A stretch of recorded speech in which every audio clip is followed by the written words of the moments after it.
et peut former son propre jugement s'il le veut. And can therefore judge for himself if he wants to. How I can Ce que je ne sais pas, c'est comment faire naître ce désir en lui. This I don't know. That is, I am not the only thing which can help us, I think, is really to réfléchir. And to think always means to think. Réfléchir, cela signifie de toujours penser de manière critique. Et penser de manière critique, cela signifie que chaque pensée sape ce qu'il y a en fait de règles rigides et de convictions générales. Rigid rules, general convictions, etc. Everything which happens in thinking is Tout ce qui se passe lorsqu'on pense est soumis à un examen critique. C'est-à-dire qu'il n'existe pas de pensée dangereuse pour la simple raison que le fait de penser est en lui-même une entreprise très dangereuse.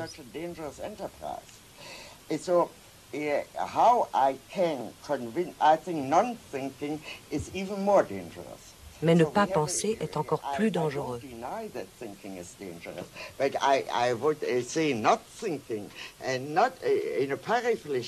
C'est plus dangereux encore. Revenons à ce mot de René Char. Notre héritage n'est précédé d'aucun testament.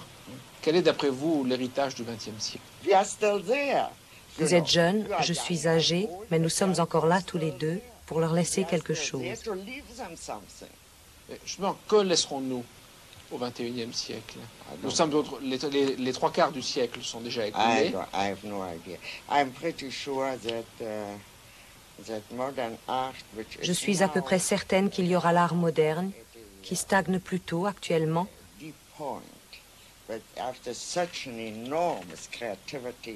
Mais après la grande créativité des 40 premières années de ce siècle, notamment en France, il est naturel qu'il se produise un certain épuisement.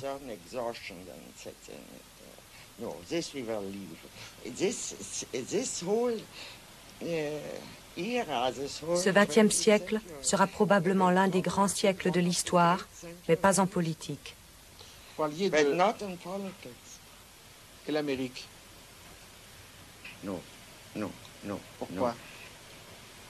You know, this country, you need a certain amount of tradition. Il n'y a pas de tradition artistique américaine? No, not a great one.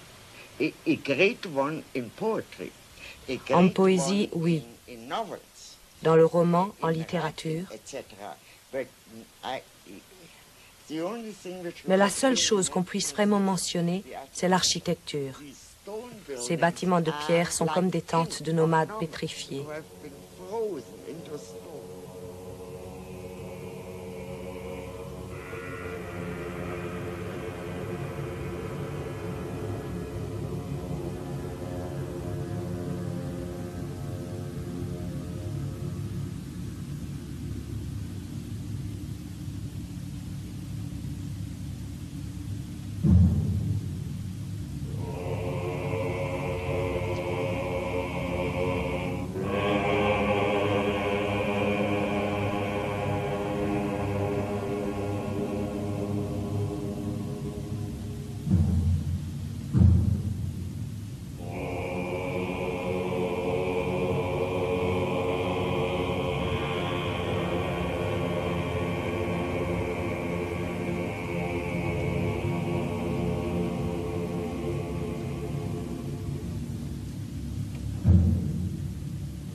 Vous avez traité à plusieurs reprises dans votre œuvre de l'histoire moderne des Juifs et de l'antisémitisme.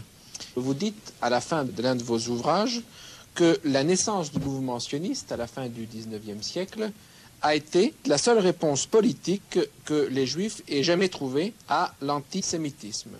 en quoi l'existence d'Israël a changé le contexte politique et psychologique dans lequel vivent les Juifs dans le monde.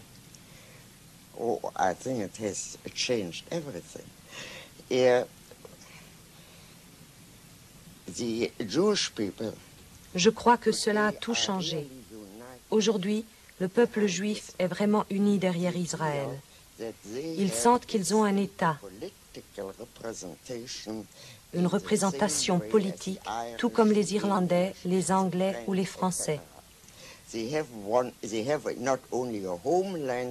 ont non seulement une patrie, mais ils ont un État-nation et leur attitude tout entière envers les Arabes dépend pour une grande part d'une identification que les Juifs venant d'Europe centrale ont toujours faite, instinctivement et sans réfléchir. L'État doit être nécessairement un État-nation.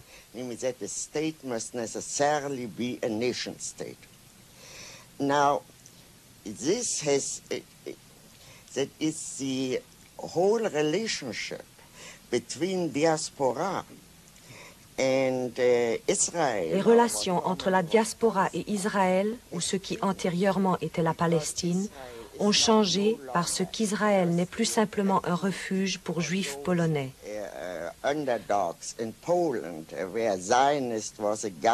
Un sioniste était alors un homme qui essayait d'obtenir de l'argent des Juifs riches pour les pauvres Juifs polonais. Mais aujourd'hui, Israël est le représentant du peuple juif dans le monde entier. Que cela nous plaise ou non, c'est une autre question.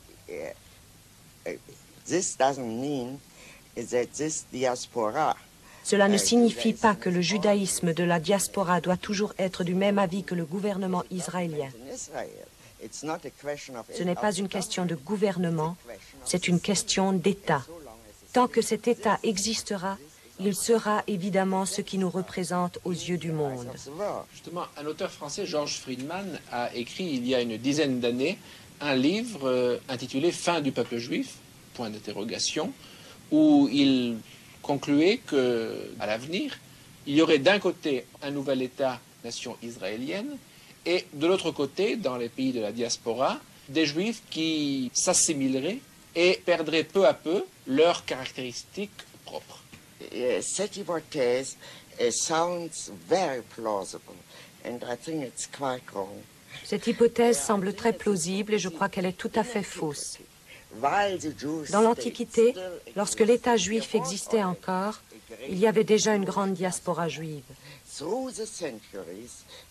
Au cours des siècles, à travers un très grand nombre de formes différentes de gouvernement et d'État, les Juifs, le seul peuple de l'Antiquité qui ait survécu à travers les millénaires, n'ont jamais été assimilés.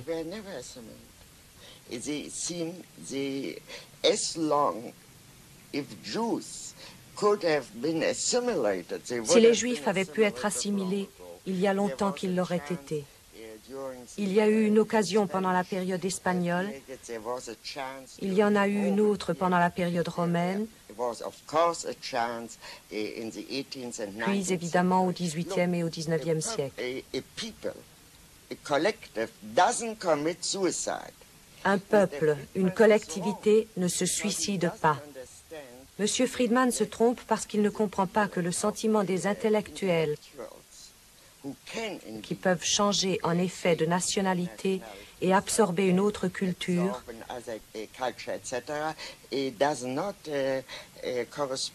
ne correspond pas au sentiment du peuple dans son ensemble et particulièrement pas à celui d'un peuple qui a été créé par des lois que nous connaissons.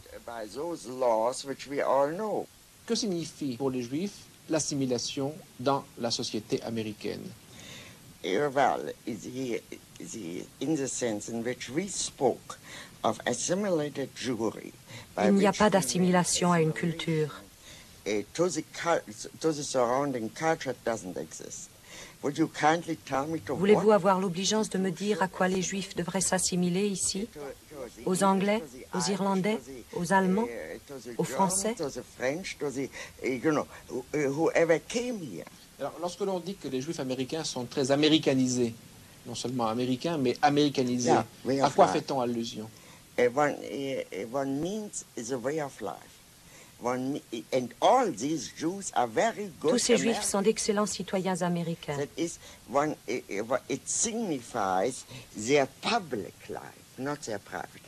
Leur vie privée et leur vie sociale sont aujourd'hui plus juives qu'elles ne l'ont jamais été.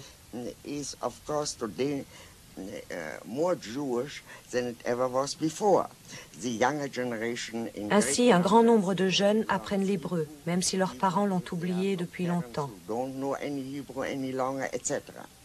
Mais l'essentiel, c'est Israël. Est-on pour ou contre Israël? Prenez par exemple les Juifs allemands de ma propre génération qui ont émigré aux États-Unis. En très peu de temps, ils sont devenus des Juifs très nationalistes, beaucoup plus nationalistes que je ne l'ai jamais été, en dépit du fait que j'étais, moi, sioniste et qu'ils ne l'étaient pas. Je n'ai jamais dit « je suis allemande », j'ai toujours dit « je suis juive ». Mais maintenant, à quoi s'assimilent-ils? À la communauté juive. Puisqu'ils étaient habitués à l'assimilation, ils se sont assimilés à la communauté juive d'Amérique. Avec la ferveur de nouveaux convertis, ils sont devenus ultranationalistes et pro-israéliens. À travers l'histoire, ce qui a assuré la survie du peuple juif, cela a été essentiellement un lien de nature religieuse. Nous sommes à une époque où l'ensemble des religions connaissent une crise et où le lien religieux tend à s'affaiblir. Dans ces conditions, qu'est-ce qui, à l'époque contemporaine, fait l'unité du peuple juif à travers le monde?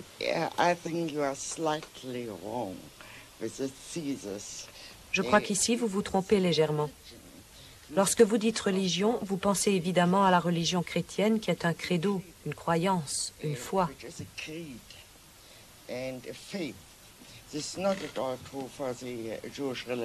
Cela n'est absolument pas le cas pour la religion juive. C'est une religion nationale dans laquelle religion et nation coïncident. Vous savez que les Juifs, par exemple, ne reconnaissent pas le baptême des Juifs convertis au christianisme. Tout se passe comme si cet acte n'existait pas. D'après la loi juive, un Juif reste toujours